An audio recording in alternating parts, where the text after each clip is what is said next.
This podcast is sponsored by nobody. Hey dudes, welcome to Splat from the Past, the LA 80s themed horror and sci-fi show where things can get totally radical. Now today I will be welcoming a very beautiful woman. Her name is Hollye Dexter. She is the niece of Dan Haggerty. You all remember him from a 70s TV show called The Adventures of Grizzly Adams. Well, Hollye had her own adventure. She was in the very first Wilderness Family movie as Jenny when she was like maybe 7, 8 years old. I'll find out the accurate age when we talk. But she was in that movie alongside a couple other guests of mine, John Goff and my good friend Susan DeMonte. Not saying that John isn't a good friend too, but I'm just, saying it for the fact that, Susan has hooked me up with so many great people. I gotta mention her as a good friend first and foremost, even though I love John as well, and he has fixed me up with some people as well. Hollye has survived, house fires, gun abuse, I guess is what you call it. She's been a firearm victim as well, as she's written about them, and she's an advocate for helping people who have been in the similar situations. And it's going to be a great talk today. I can't wait for this. I love talking to people who are all about helping others, and, reflect a little bit on her uncle, because he was a very interesting phenomenon in 70s pop culture.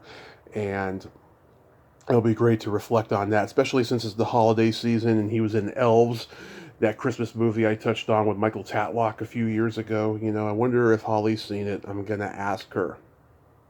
So yeah, here is my interview with Hollye Dexter. Hey Hollye, welcome to the show. How are you today? Hi, thank you. I am well, and it's nice to meet you.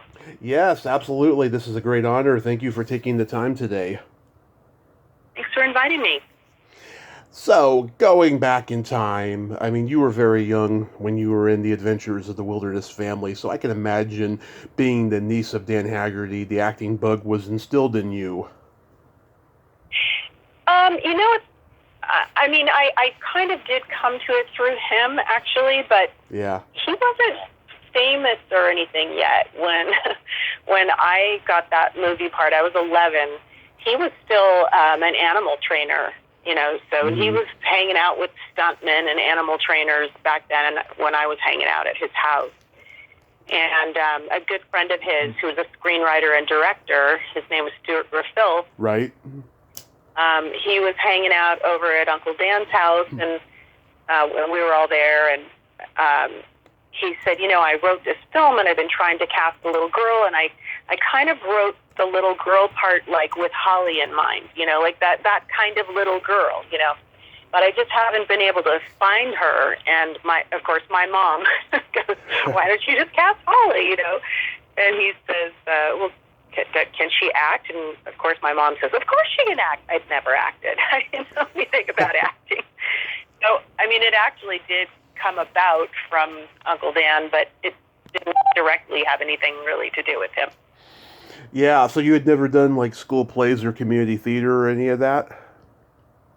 No, I was like a little, I sang and played guitar and did talent shows and things like that. That was always, singing was kind of my thing. I never really thought about it. I was 11. What was I thinking about? Not much. I was thinking about David Cassidy. Wow, so you were 11 when you did the movie? Yeah. Okay, I didn't know if you were like 7, 8, 9, younger than that. I didn't know. Yeah. So we live in this age now where, new content is oversaturating and the old content gets largely forgotten. So your uncle, Dan Haggerty, was Grizzly Adams on TV back in the 70s, the lovable mountain man. And so he had started out as like an animal trainer, right? So he knew what that character was because he had animals of his own that were wild, right? Exactly, yeah. Like when we were growing up, so it was... my Uncle Dan had 2 daughters, Tracy and Tammy, that were my age, and the 3 of us grew up like little wild children, like we grew up like sisters, either I was always at their house on the weekend, they were at my house, or they'd live with us when he was on location, or, you know, that kind of thing. And, you know, growing up, I mean, we had wolves in the backyard, you know, literally. And, you know, there was an owl that flew around inside the house loose, and just, you know, they had a lion when Tracy was really little, and they, you know, they got into trouble for that, had to get rid of the lion. But, you know, they were living in Sun Valley, California, which is the San Fernando Valley, and they had a lion in their house. So, right. You know, that came to an end. Did you? Oh, go ahead. Back in the day, he lived out in, they lived in Thousand Oaks. This is like when we were babies. Mm-hmm. They lived in Thousand Oaks, which was then extremely rural. And they just had like a couple of acres of property and had all these wild animals. Then they bought their first home in Sun Valley and just like, oh, we'll just bring all our animals with us. And then it was like, no, you can't do that. So, yeah. Yeah, so did you or anyone get mauled by any of these animals? Actually, my cousin Tammy did, and I was there, and it was pretty horrific. But the reason that it happened is because, it sounds so crazy, but he had taken his wolves on location to film a movie, and, you know, the wolves have to go through quarantine and everything when they come back, and then so he couldn't pick them up right away. Mm-hmm. So he sent my Aunt Diane to go pick up the wolves, and she just signed the paperwork and brought the cages back, and, you know, it was the middle of the night, and let them go in the backyard. And I was sleeping over that weekend, and my cousin Tammy was so excited in the morning. She was jumping up and down at the back door and like, Akila's home, Akila's home. So she opens the door and goes running out to, you know, throw her arms around Akila. Well, it wasn't Akila. It was the wrong wolf. My aunt picked up someone else's wolf and brought it home, and that wolf, as Tammy ran toward it, and we were about 7 years old when this happened. Tammy and I were the same age. It grabbed her by her little head and just started shaking her like a rag doll, and we were screaming for my aunt. My aunt literally like kicked out her bedroom window and ran out into the backyard and rescued her from the jaws of a wolf. And thankfully, you know, she was okay. She had a lot of stitches in her head and stuff, but it was, it was pretty intense. Yeah. Oh my God, I couldn't imagine being around that at any age. Did he have any snakes?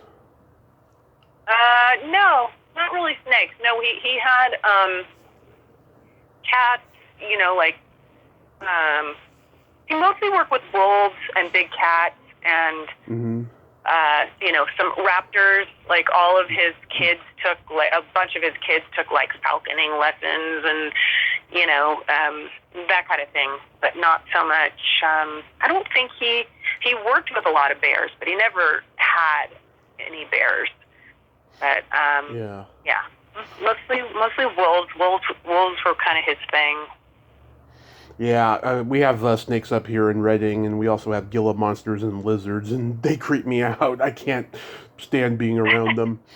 Yeah, but not my favorite either. But I try to love all beings, but you know, I'm not going to ever have one as a pet. I'll just say that. Exactly. You know, we don't need them as pets, but just, you know, let them go out and be free, you know, with their own kind. Yeah. You know. Yeah.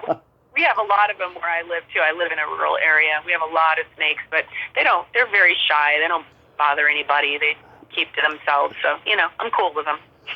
Yeah, but you know, your uncle had such a genuine warmthness in his on-screen persona that even later on, when he was doing low-budget exploitation action films, he didn't lose that sense of warmth. Yeah, he was an incredibly charismatic human being. I mean, you know, he walked into the room and you felt his presence before you saw him. You know what I mean? Like everyone's eyes would be directed to him. He was always that way. Even when he was an animal trainer, I mean, he always had an entourage. Always had an entourage. There was always just a gang of guys hanging out at the house, and all through our childhood, there were just all these characters in and out of the house. And he just had that kind of magnetism where people were drawn to be around him. It was interesting. Yeah, and I remember seeing his E! True Hollywood Story like over 20 years ago and finding out that... I never saw it. Oh, yeah.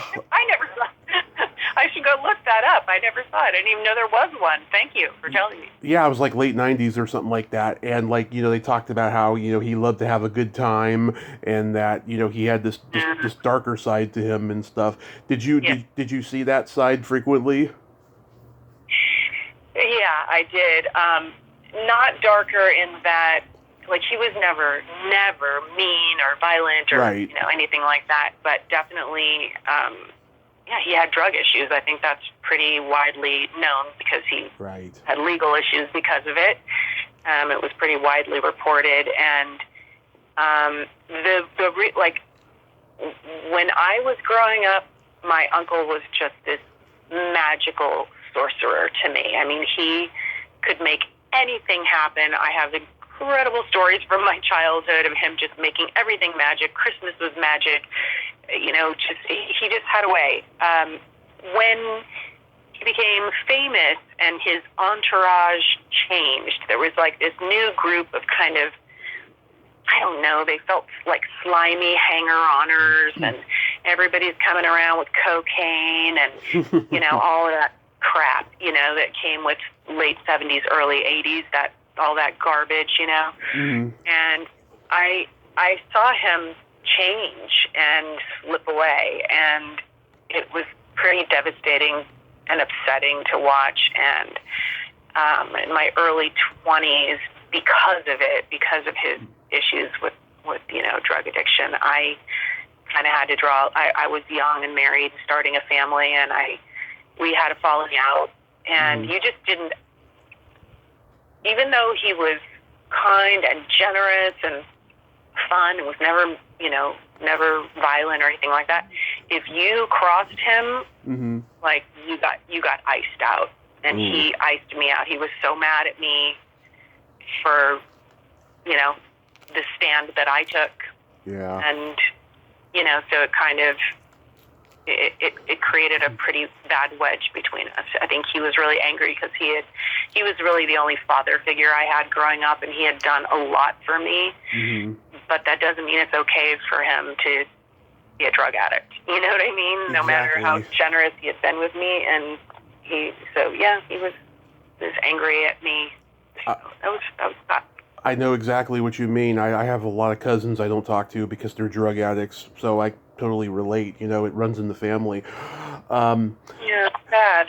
Yeah, it is. I mean, fortunately, it's Christmas time, and we can talk about this. He did this low-budget Christmas horror movie called Elves that I really like. Did you ever see it? I never saw it, no, but I remember when we were little kids, like one of his favorite movies. Mm-hmm. I think it was called Freaks. Yes. He loved that movie. One of us. Yeah. Exactly.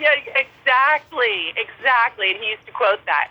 He loved that movie, and he liked weird people. And I don't know exactly how to classify that, but he, like I said, when we were growing up, and there were all these cast of characters in and out of the house, it was like they were all bikers, circus performers, stuntmen, all those guys who were in and out of the house all the time. So he liked a really unusual cast of characters, and so I'm not surprised he did that movie, is what I'm saying. Yeah. It's not like a slasher movie. It's like PG-13, right? But yeah, he's a drifter who used to work at this department store in Colorado, and one day he walked up and left, and now 5 years later or something, he comes back, and he wants to work there again for the holiday season, and the boss is reluctant to let him do it, but then eventually relents, and then these little elf toys are like killing people. Wow. I would have loved to have been at that pitch session. Sounds amazing. It's on YouTube, or at least it was a few years ago when I watched it again, because I had the guy who plays his boss in the movie, Michael Tatlock, came on the podcast. He had nothing but great things to say about your uncle. Oh, that's nice to hear. I mean, he was, Yeah. like at his funeral, what I just couldn't get my head around. Like, we were watching all these old home movies at my niece's house afterward, and I was just like, how is, like, people don't even know the half of what he was, and how is this all just, these incredible home movies we have of us romping around in the backyard with the wolves, and, being at the Renaissance Fair with him, and all the, things that we did.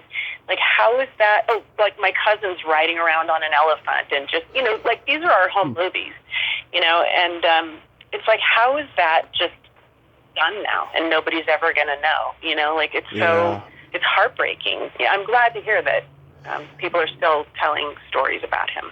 Yeah, and also too, he had a great sense of humor. I remember he was on the Dean Martin Celebrity Roast, and they roasted him. Oh yeah, he's very funny. He was very funny. Yeah. Yeah. Incredible personality, giant, charismatic. He was like, I always described him as the sun around which the rest of us orbited. Absolutely. Yeah, John Candy had that too. He was a big, lovable guy, and when people were around him, they felt so much better. Yeah. You feel better unless he's in one of his dark places, then you don't feel better. Worse. Doesn't your family also have a connection to Christy and Jimmy McNichol? Yeah, so my mom was married to Jim McNichol Sr., who was one of Uncle Dan's entourage. And so Uncle Dan, he called him Bullet. Everybody in Dan's entourage had a nickname. There was Tall Boy and Mr. Clean and Bullet, and, like, everybody had a nickname. And so Bullet ended up marrying my mom when I was about 3. And so Christy and Jimmy were my step-siblings for those couple of years that they were married. But it was a terrible, terrible marriage, and she got out just in time. He was, really a terrible alcoholic, and he was violent, and, so not great memories of that time, but I do remember, weekend visits with Christy and Jimmy, and we'd all play together, and but that was when we were little, so lots happened between then and now, Yeah, I met Christy a month before the pandemic. I was at a Comic-Con in the Bay Area, and I'd been waiting for this moment my whole life to meet her. I've just always been a huge fan, and so many people had a crush on her. Oh my God! Not just that, she's so damn talented, and yeah. And, like, I heard all these stories about her being a diva on set and what have you, so I was just like, God, I hope she's nice to me. I hope so. She was so friggin' sweet to me. I still can't believe it. I mean, the whole meeting is like a snapshot in my brain. It was just wonderful. And I have a couple pictures with her. I'm so embarrassed by the way I was dressed. I looked like a brother from the ghetto. in that picture, but she was very, very sweet to me, and I'm Facebook friends with her manager, her and I both have the same sense of humor, which is not politically correct, so we're always looking at each other's memes and stuff that are pretty body and stuff. But it was a very pleasant meeting, and I cherish it. Oh, that's good. And you said her manager, so didn't she retire, or is she kind of putting her foot back in a little bit? She did retire, but she has a convention manager, because she does, autograph signings at conventions. Oh, yeah. Well, that's good. So, yeah. I hadn't seen her since we were little girls, and then the weirdest thing, when I married my husband 33 years ago, my girlfriends took me out for a bachelorette dinner in Sherman Oaks, and who's sitting at 2 tables away but Christy? And I was just like, oh God, like, I'm at my bachelorette dinner. It's like not a good time to open up this whole can of worms. And so I just opted in that moment. It was not a good time to, approach it, because, a lot of dramatic stuff had happened. And So I just decided not. I thought, well, there'll be another opportunity. But I've never seen her again. That was it. Isn't that weird? Yeah, it's sad, but I get it. So, you get cast in The Adventures of Wilderness Family. You know, you're my third guest from it. I've talked to John Goff and Susan DeMonte, who's been on 4 times. She's a good friend of mine. Oh, I love Susan. My mom. She's like a mom figure to me too. You know, my mom's Italian. She's Italian, so you know it fits very well. So, did you get to go on all the locations in Utah, Colorado, and Canada? Yes. Definitely did. It was beautiful. We did some of the wolf scenes up in Banff, Canada, which was stunning. The majority of the time we were in Provo, Utah, and that was actually really beautiful too. We were at a location that was about an hour and a half drive every day from our hotel or motel. Actually, when you've got bears and things with you, you have to stay at a motel. They don't let you stay in a hotel. So that was it was quite an experience. And I remember, we'd be like driving up in this old station wagon up to location, and Susan, who had been a prior beauty queen, and she had won Miss something, I forget what, but because of her talent singing, so she'd just be like up in the front seat and like singing as we're like on our way up to go to the location, and then when we'd get there, everybody'd be getting ready, and she'd be like just sitting up on a mountaintop chanting because she's Buddhist, Yeah. And so she'd be chanting with her little chanting beads, and I'd like sneak through the bushes and like spy on her, like, what's she doing? Like, I didn't understand what she was doing, Yeah, those are some of my memories. Yeah, it was the bear friendly at all? Yeah, so we had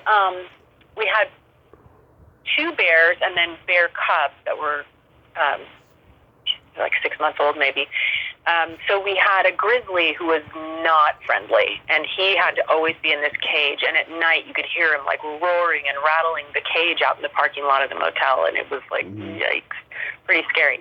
But then the nice bear, the black bear we had, was the same one they had used for Gentle Ben. Oh, yeah. And they would just like walk him around on the grass outside on a leash, and I could go and like feed him like Tootsie Rolls. So I could feed him Tootsie Rolls out of the palm of my hand and pet him, and I've got pictures of me like feeding him honey on a spoon, and the whole thing. But I did have a pretty dramatic encounter with the cubs who, when they stand up, they were bigger than me, at the time, and so I was having a playful scene with the cubs where I'm feeding them and we're running around and we're playing and they're chasing each other, and they're like puppies, and so they knocked me down and they're licking my face, and then one of them just like grabbed my ear and just shook his head like really hard and like ripped my ear half off. Ooh. And then again, like we were an hour and a half away from any city, so the animal trainer's freaking out, and they're like tying my ear onto my head with a bandana, rushing down these windy roads, to get to like this little podunk hospital in the middle of like nowhere, and they sewed my ear back onto my head. Was it the lobe or the cartilage? It was the whole, it was like where your ear is attached to your head, it just separated, like, oh yeah, kind of, yeah. Oh God. Oh, do you have hearing problems? I think that might have been because I had 2 little gold studs in my ears, and I always wondered if, they saw that little sparkly thing and just thought, oh, well, let me bite that, like, who knows? But they were being playful. They didn't mean to hurt me. They were playing with.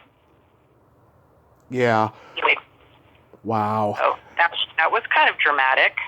Yeah, crazy. We got to talk about the legendary George Buck Flower. What was he like? Oh, yeah, he was funny. He was there for like a day or 2, I think, but he came in full of personality, funk, and just very friendly, a lot of fun, and that's what I remember about him. I mean, he was there just for those few scenes, but he was great. He was really friendly and nice to all of us kids, and we'd all sit down and eat lunch together at breaks, and what have you. So it was nice. Yeah, I have a good memory of him.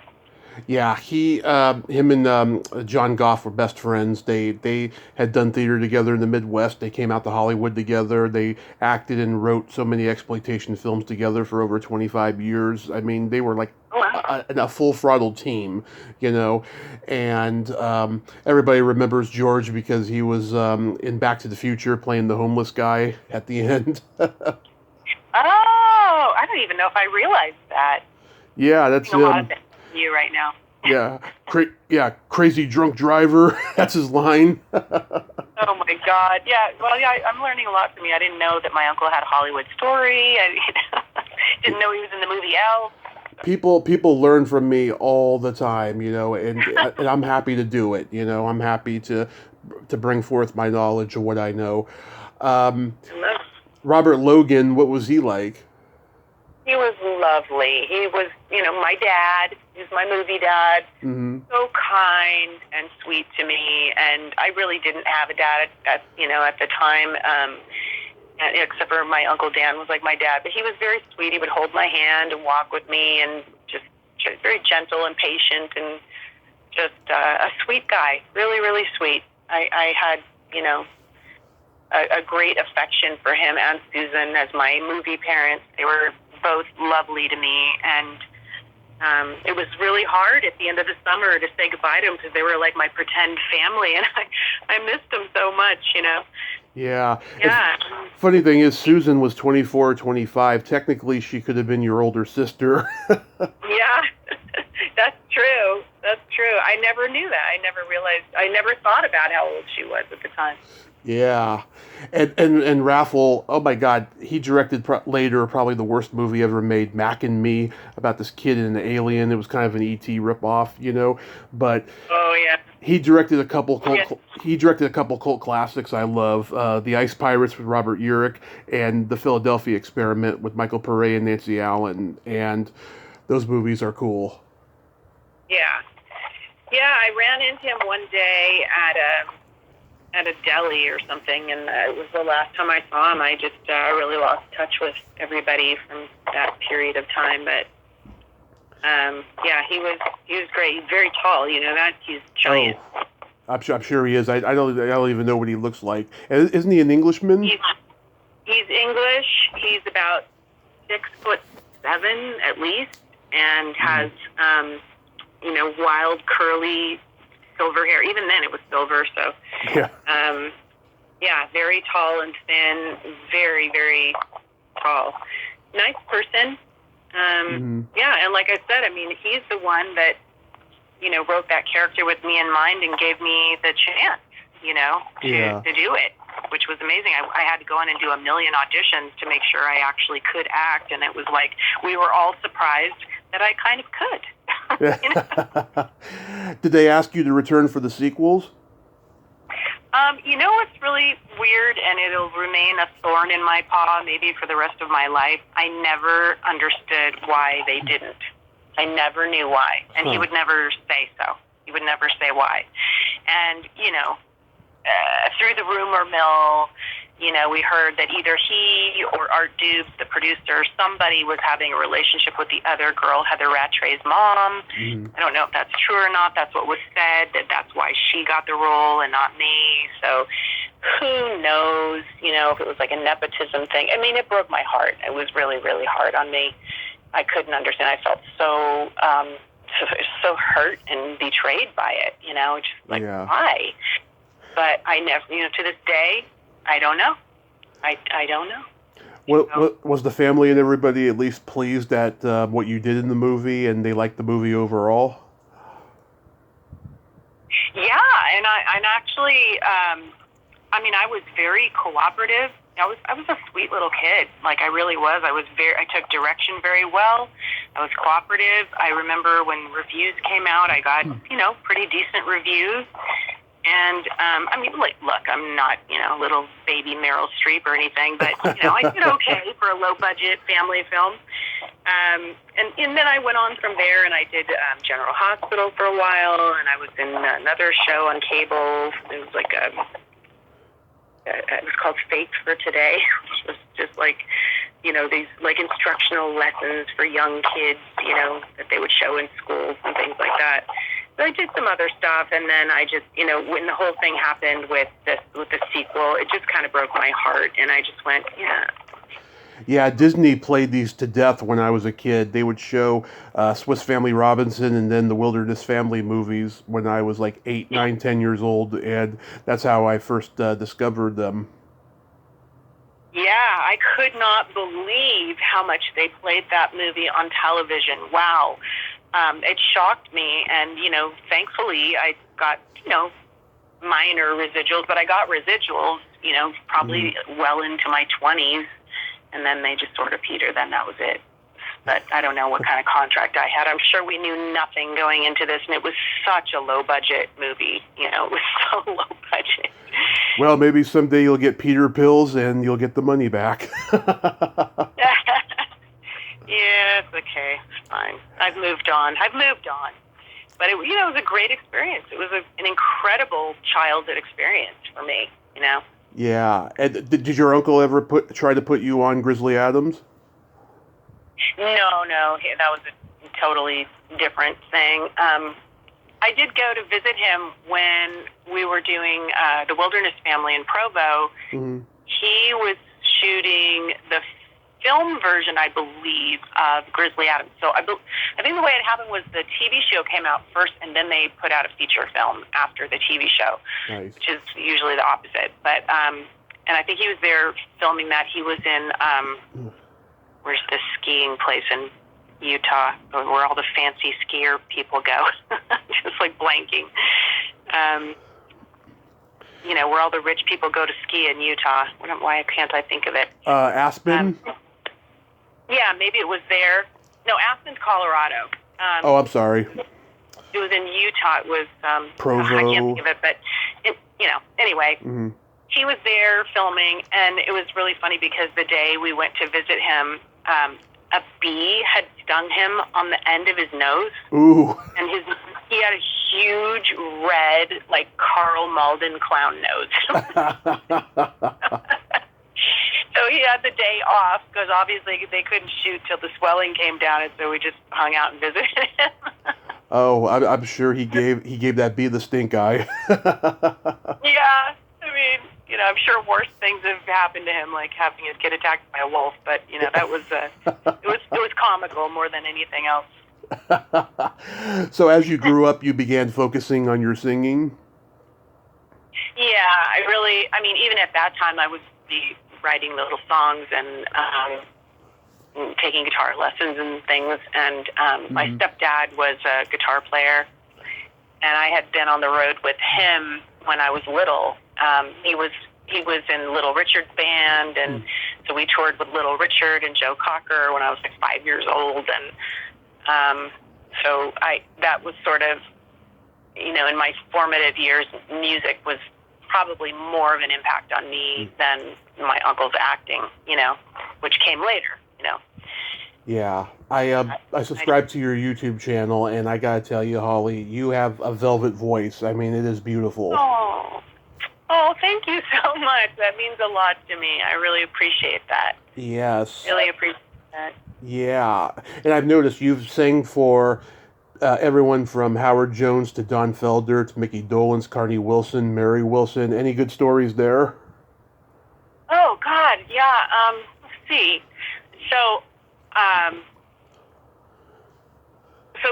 I sang on one TV show with Blake Shelton, but it was so because I'm a mom of 3 kids. I've always chosen to stay at home. Like, I have friends who are background singers that go out on the road. They're gone for months at a time. That was just never an option for me. So I'll sing for people when they're in town in LA. If they need someone for a show in LA or recording studio situation or whatever. So Blake was in town to be on the Wayne Brady show. There was a Wayne Brady talk show a while ago. Oh, yeah. And and I got the call, and I had no idea who he was. So this was when he was first coming onto the scene. He had long, curly hair and wore a cowboy hat. Yeah. And I had never heard of him. And I got the call like the night before, and it was some song about a little girl and her Christmas time, her mother's shoes. I don't know anything country music, but I learned my parts. I went the next day to do it, and he was so darling. He was the sweetest man. He just kept saying, yes, ma'am, and no, ma'am, and oh, thank you, ma'am. And I was like thinking to myself, you know, you're my boss, right? Like, you are the boss of me. You know, like, he was just very, very sweet and cordial, and who knew he was going to take off to be such a huge star? So that's one fun story. Carney and Wendy and China from Wilson Phillips are very, very close friends because my husband has been in their band for like 13 years.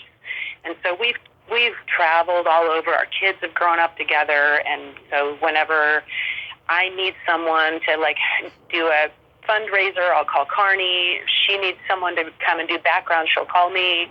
We just kind of have that kind of, friendship. And they're incredible. All three of them are incredible women, just really family-oriented, generous, kind, really, really lovely people.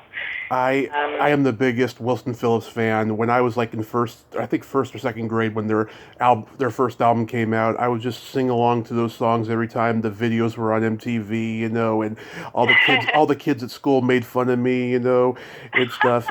Like, I'm proud to admit I am totally gay for Wilson Phillips. I don't think that makes you gay, though. Well, I am bisexual, so. Okay. So, yeah, I mean, they sing as beautifully today as they ever did. I mean, They don't use tracks when they play live. Right. Anytime, like, one of my friends, it's their birthday or whatever, the girls will just, like, quickly do a video and sing a little song to them, and it's like, oh my God, those harmonies. I mean, they just, right off the top, Right. They just sound amazing, and they're great. That's the loveliest thing, is that sometimes you meet, as you probably know, sometimes you meet people in this business, and they're not always what you hoped they would be. No. I met James Caan through my Uncle Dan, and I wish I never met him. That's all I'd say about that. You know what I mean? But some people I've met who have been amazing and so kind and lovely and incredible and like, wow, Yeah. You would just never expect. You're thinking, you're such a big star. How can you be so nice? But they are, I had a Twitter interaction with James Caan a couple years ago. He had done WTF with Mark Maron, and I commented, great interview, Mr. Caan, and he tweeted me back, thanks, kid, here's another interview. And I don't think I clicked on it and listened. I was probably busy or something, but I thought that was nice. At least he acknowledged it, Yeah. Yeah, I mean, maybe I caught him in a bad year. Yeah. I mean, it was the early 80s, and people were being really bad then, so, Well, oh, yeah, he went through a couple of years of being really bad, James Caan, and then, he took a break from acting to recharge his batteries, because of the drugs and everything, and then he came back full throttle, so definitely he was going through a bad time at that time. Yeah, I met him in drug phase, and it was ugly. So, yeah, it was definitely ugly. Yeah, and I mean... Yeah, there's other people that are great, so just stay off the drugs, kids. Do you have a Mickey Dolenz story? Well, my husband's played with him too, and I've sung with him once or twice maybe, and he's lovely. He's so nice. It's kind of like we're all at rehearsal and we're learning the parts, and he's like he's there with his guitar and he's singing us the parts, and I'm like learning, and then I'm another part of my psyche is going like, what? Like, yeah. How am I standing here singing with Mickey Dolenz? You're kind of like splitting your brain in half, going, is this happening right now? So it was pretty cool. And my husband, growing up, he loved the Monkees, so it was really exciting for him. He's very nice. And his sister Gemma sings with him too. Oh. I sang with her as well, and she's really, really nice too. Really nicely. I had her on last November. They were on the last stop. Oh, yeah. Last stop of the Monkees tour, the farewell tour, and I think they were in Missouri or something like that. And Yeah, she had just gotten to the hotel maybe 2 hours before. They did a quick sound check, and then she had free time before the gig, and she gave me 40 minutes of her time, and I just was so grateful. She is such a sweetheart.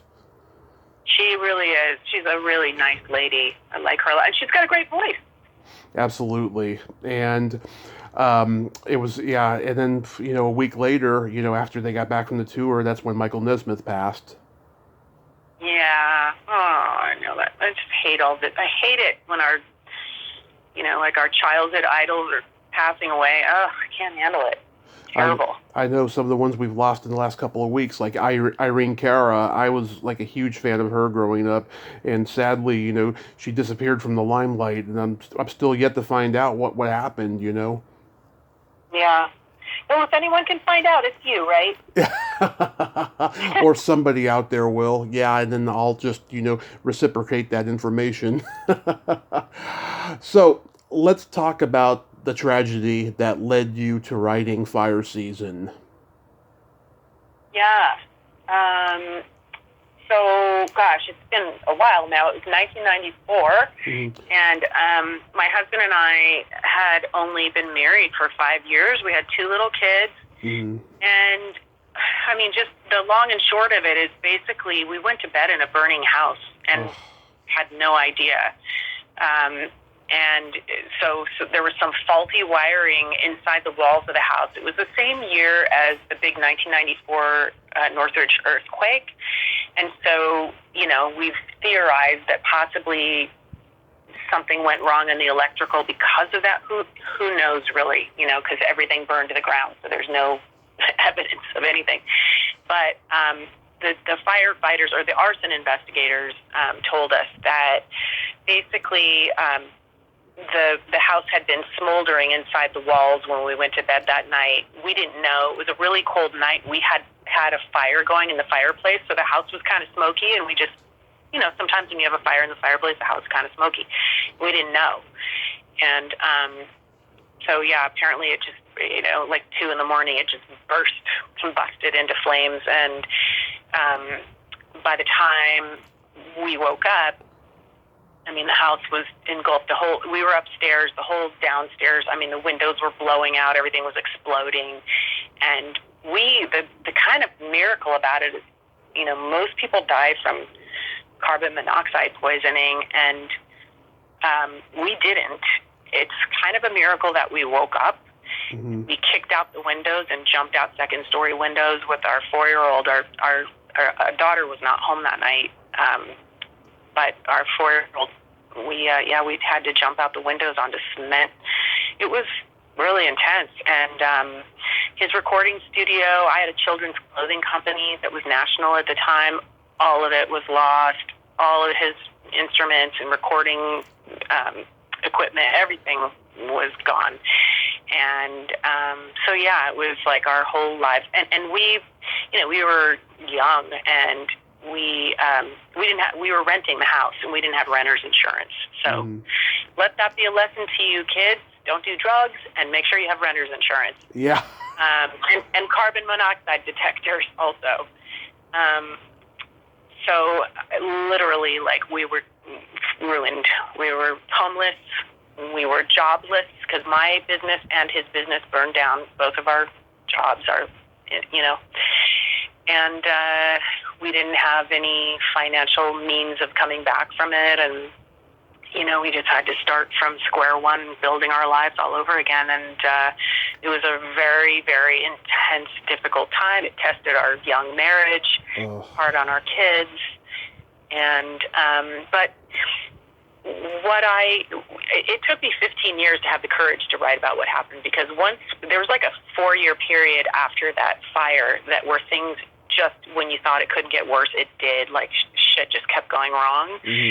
And we just couldn't catch a break. It was just like we were being drowned, for so long. And once we got past that 4-year period, I ran as fast as I could, emotionally, metaphorically, and did not want to look back, at my shadow. And so about 15 years later, I had a writing instructor that was like, you need to write about this.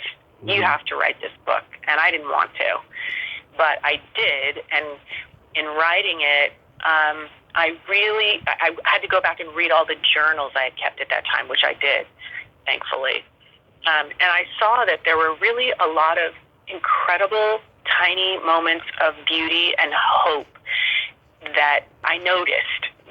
I wasn't blind to them. And those little tiny moments are what got us through every day. It was just these little tiny glimpses that it's not always going to be this bad. It's going to be okay, Yeah. So I'm really glad that I wrote it for that reason, because it reminded me. I needed to be reminded of that.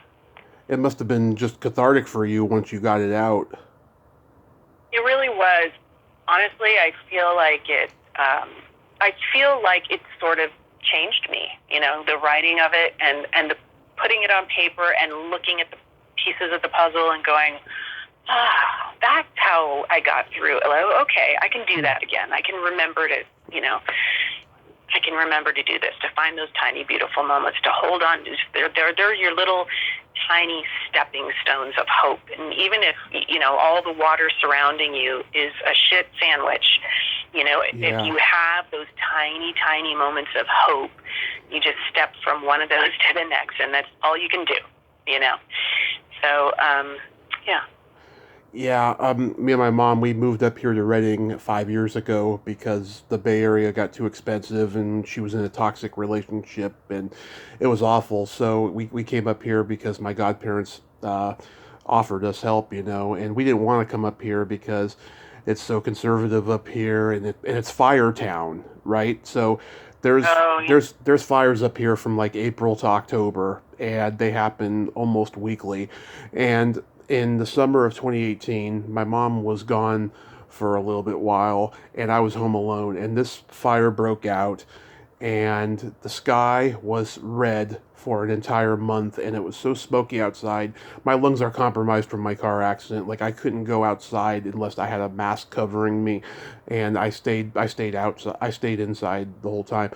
And the fire came all the way across the street. I had to evacuate and go to my godparents' house, which I hated because they're so different from me, and I was only there for like maybe 3 days, and then the evacuation, ended because they put the fire out across the street. But it was so damn scary. I mean, we were damn sure that we were going to lose everything and everything, hard we worked for.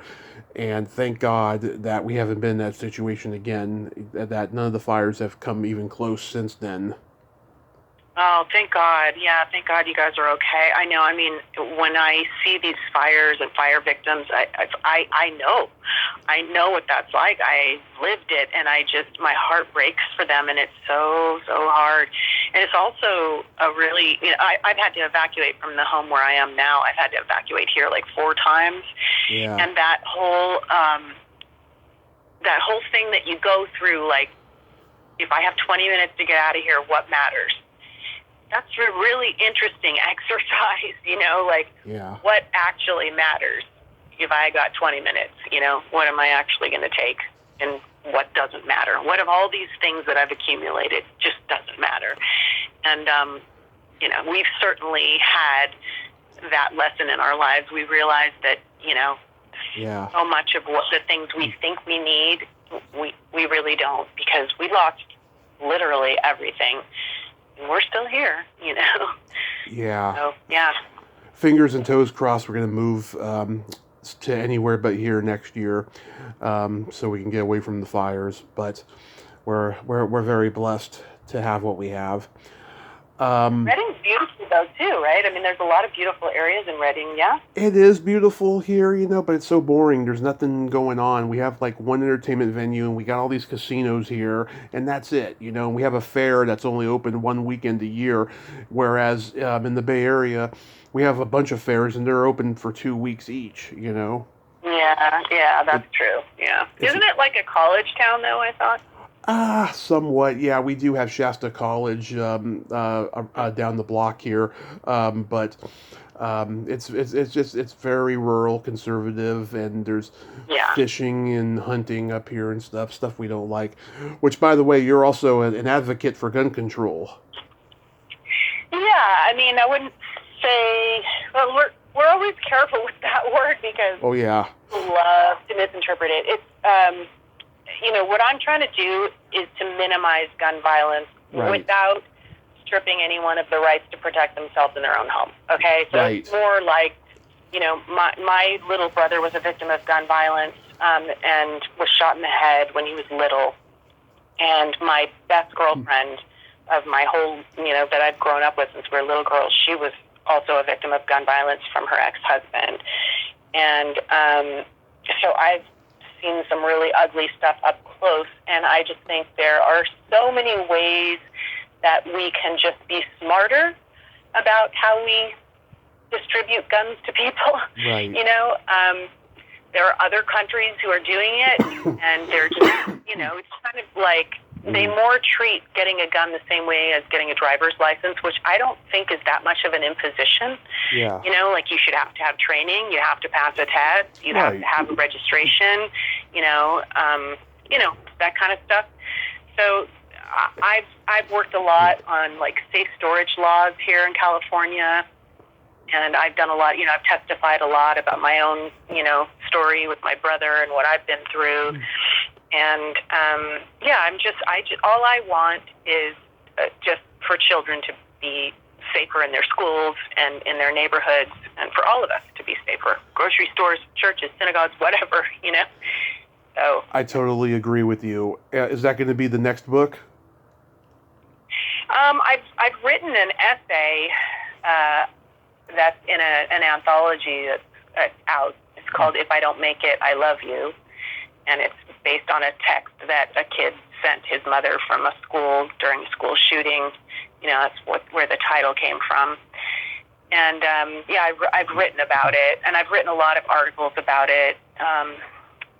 And I've had some pieces go really viral on it, but I don't know if I would write a whole book about it, because I just think it's a really hard subject for people to read about. I think they can only take it in small bites, Right. Which is why I feel like I'll write a little essay here, a little Facebook piece here, a little, just give people what they can digest, Right.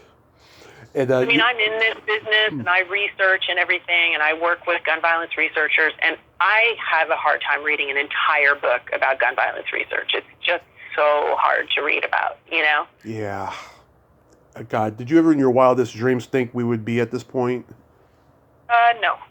It's been very, very hard for me to, because I've been doing this work for 11 years, and I've worked so hard at it, and to think like it seems like it's getting worse. What? Although I will say the work that I've done with groups here in California, California does have the strongest gun laws in the nation, and we, of the 50 states, we are among the 10 safest for gun violence rates. I know it doesn't seem that way because we're so heavily populated, but when you look at per capita, the rate of gun violence per how many people live there, we're among the lowest. And the states that are actually the highest are like Missouri, Alaska. It's all states that have like really loose, like Kentucky, Alabama, very loose gun laws. It's like anyone can walk in and get an AR-15 and walk around open carry, no license or registration needed. And so those are the places where they have the highest gun death rate, per capita. If you look at like 1 per 1,000 persons, that kind of thing. Does that make sense? It does, yes. Yeah. So at least I feel like the work we've done in California has made a difference, and who knows, maybe we've saved lives. I hope so, Yeah, I hope so too. So the other book is called Dancing at the Shame Prom? Yes. That's an anthology that we put out, oh gosh, I don't know, 9 years ago maybe. And it's really, it's all women's stories of how they took the biggest shame in their life and they turned it around into their biggest strength. And so it's everything from, of course there's sexual assault, there's eating disorders, there's hoarding, abortion, all these different things that women have lived through that they felt so much shame and carried shame for so long, and then went, you know what, I'm going to turn this terrible thing that happened to me around, and I'm going to make it my strength, and I'm going to be a voice for other people to lead them out of this. And so that's really what that book is about. I'm very proud of that book. It's a good one. Nice. And I have a story in there as well, because I, grew up, my father was in prison my whole life. And so that was always a shame. And I'm trying to be out there and be an actress and be a cheerleader and be like, I'm tap dancing for everybody. You know what I mean? Mm-hmm. And not wanting people to know that I really had this whole dark secret, Right. Is your mom Dan's sister? No, my mom's sister Diane. My mom has two sisters, and her sister Diane was married to Dan through all of that period of time until later, and then they divorced after the dark times got dark. Yeah. When he passed away, was it all expected? Well, he did have cancer for quite a while. Mm-hmm. Yeah. But it's weird, because even though he had cancer, I mean, he had melanoma like 15 years before that. He had a horrible car accident where they were like, we're going to amputate your leg. And he was like, no, not letting you take my leg. And he lived with a lot of pain in that leg for the rest of his life. And he really struggled. And there were just so many instances where he should have died and didn't. So when he got cancer, we're like, oh, well, he's going to beat it. Obviously. Like nothing takes this man down. Like, he's invincible. And so I was actually scheduled to go see him in the hospital the day he died. Mm-hmm. And when my aunt called me early that morning, like 5 a.m, of course, you get a call at 5 a.m, you're like, oh, God, this can't be good. And she said he had just passed, and it was like, I couldn't get my brain around it, because, no, he can't. What? Like, yeah, nothing's going to take him down. Like, I couldn't believe it, Mm-hmm. Yeah, here I go again educating you. There's a radio show in L.A. that talks about cult movies and television and music. It's called Cult Radio A Go-Go. And they interviewed your uncle about a year, maybe 2 years before he passed. And I listened to it, I think about a year ago or something. And I was like, wow, God, he sounds very positive, very hopeful, upbeat, everything. In this, it was probably the last interview he ever did. I was like, wow, that is just amazing. Wow. Yeah, I guess I should do some Googling. Yeah, or I'll send you the link. Yeah, I would love that. Yeah, a friend of mine sent me a while back pictures of him when he was in like TV network Battle of the Stars. You remember that stuff back in the day? It was so crazy, because he was on the team with Michelle Phillips. Yeah. And my friend sent it to me. I think Josh Mills. Do you know Josh Mills? I don't know him personally, but I discovered you on his podcast. Oh, yeah. Yeah. He's also like, he knows all the cultural trivia of that time. Yeah. I think he's the one that sent it to me, and he's also really good friends with Carney. And I was like, I called China immediately. I'm like, I'm texting you something, like, you're not going to believe it. Like, my uncle and your mom, and they're all over each other in this picture. I'm like, was something going on here? Or like, it's very possible. I mean, he was a bit of a carouser. So anyway, yeah. It's pretty funny. Yeah, and Josh has had people that I've interviewed and stuff, like Jenny Brill, who she connected me with her parents earlier this year. It's one of my favorite episodes I've ever done. Oh, good. Yeah, I've met Jenny a couple times. She's really nice. She is. She's very nice. So, do you have any upcoming projects you'd like to mention?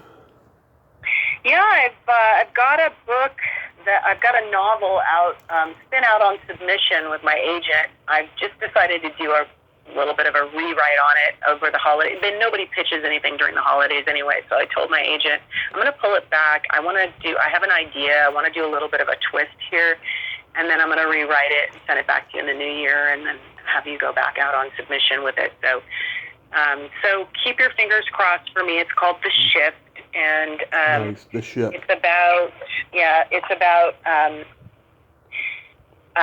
there's a cyber attack on America, and it knocks out all our major power grids. And so my protagonist, she and her 12-year-old, her husband is an investigative journalist, and he's out investigating this ring of cyber hackers, and he's out of the country, and he never comes home.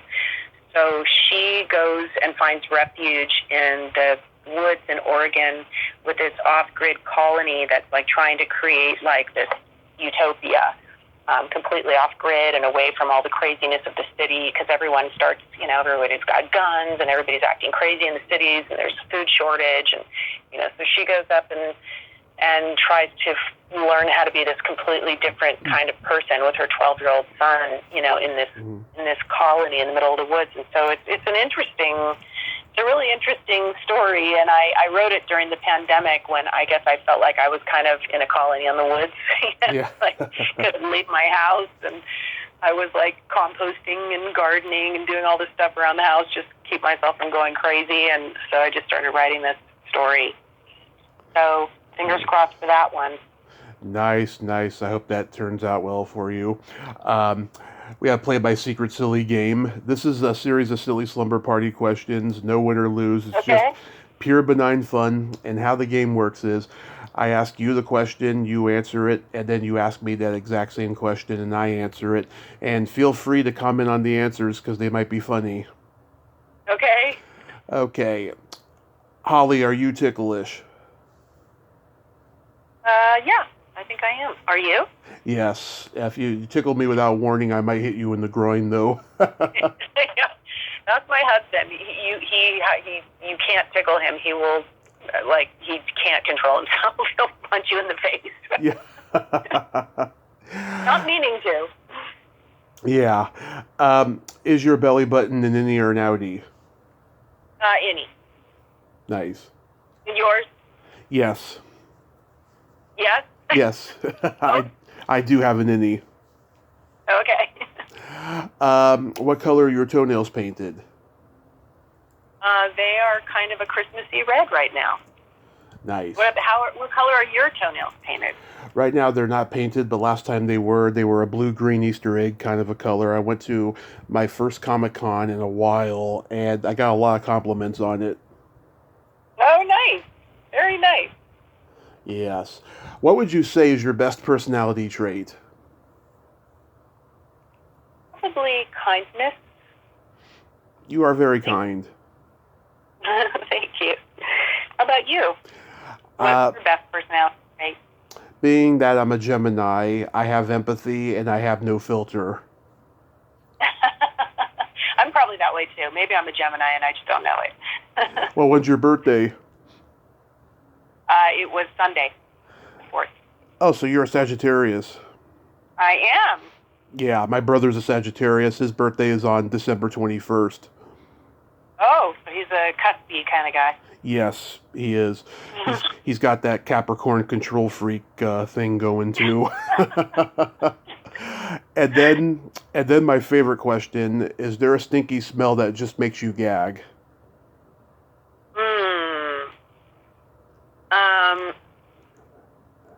I don't know if there's a particular... I really, I feel like I always smell cat pee everywhere. And Really? What am I smelling? Why is there cat pee? Why does it smell like cat pee? Why do I smell cat pee? I don't have a cat right now. I've had cats my whole life, but I always feel like I'm smelling cat pee. So I thought, if you ask my husband, he'd probably say that. You always smell cat pee. Interesting. It's either farts or feet. Oh, okay. Yeah. No, neither of those are pleasant. No, they're the classics. I have a Christmas joke for you. Okay. Why did Frosty the Snowman have a smile on his face? I don't know. Why did he? He saw the snowblower. Oh, Lord. Hey, you told me I had to watch my language. No, I didn't. I said swearing is allowed. I'm not easily offended. Oh, I thought you said no swearing. No. I said swearing is allowed. Okay. Well, can we we start over then? Because I have a lot of swearing I want to. I'm kidding. Oh, say fuck as many times as you want, and then... No, I'm kidding. I'm kidding. I'm totally kidding. It's just that when we were in the interview, I said something about a shit sandwich, and I went, Oh, no. okay. Shit sandwich is one of my favorite words. Okay, but not one of your favorite smells, however. No, it isn't. Hollye, thank you so much for coming on, and I wish nothing but the best for you, and I hope that new book comes out, to your liking. Thank you so much. I appreciate it. Think happy thoughts. Absolutely. You have a Merry Christmas, a Happy New Year, and be safe out there with your family. You too. Thank you so much for this. Thank you so much. Okay, bye-bye. Bye-bye. Well, there you have it. Hollye Dexter, ain't she a sweetheart? Oh my God. What a crazy life she's had, but hey, she's a survivor. You gotta love survivors, Love them, hate them, you gotta respect them. Survivors are the best. And I really, really like Hollye. She is awesome. And her uncle would be proud. Well, until next time, this is Tommy Throwback Kovac saying, there's no shame in living in the past, because the present sucks. Later, dudes.